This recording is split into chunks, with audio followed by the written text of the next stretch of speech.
As for computer chips, that's also an interesting component here with the helium, right? Because helium is very important to the tech industry. More than a third of it, of the world's helium, is actually produced in Qatar.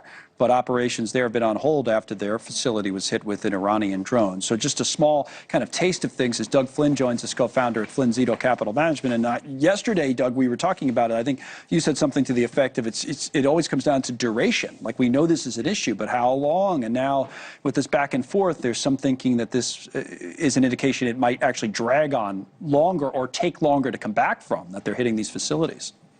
Yeah, and the market is pricing that. It's not only just pricing in the war risk now, it's kind of transitioned over to its pricing in infrastructure risk. And that's the much longer term issue. If you have the war or you have the strait closed, that's one thing. If you're going to have infrastructure destruction, that could be a perhaps decade-long problem of trying to crawl back. And I think that's what Iran is trying to do here, but that no doubt makes things much worse. And I'm hoping they had this in the playbook when they decided to do this, but if not, then they need to get this taken care of.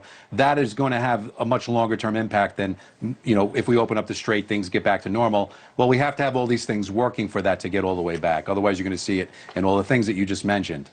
Let me dig into that time frame that you made a comment about a decade. On the telestrator, I just have energy infrastructure hits, and this has been added to. There may be even more than what you're seeing here, but like the other day, we talked a lot about Fujairah, the east coast of the United Arab Emirates, but then these two sites in Qatar that got hit after the gas field.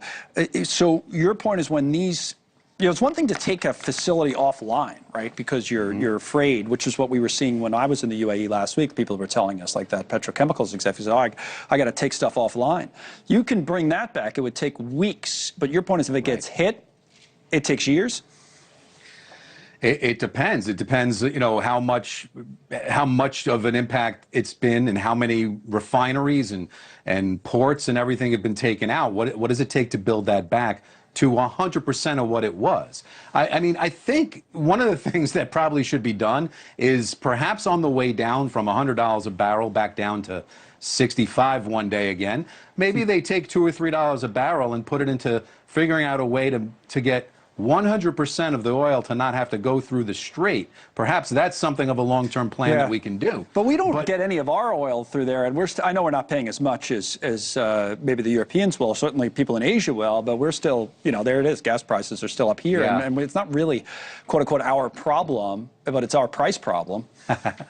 Well, yeah, there is a big separation between the WTI, which is our oil, and the Brent, and that's because the Brent is the seaborne oil that Europe and Asia have to get. The WTI is really interland price at Oklahoma. So if it doesn't have to ship through that strait, that's why there's a bit of a difference. It is a little lower.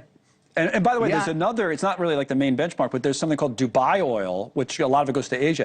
That today was $170, the Dubai oil. I mean, you know. Yeah.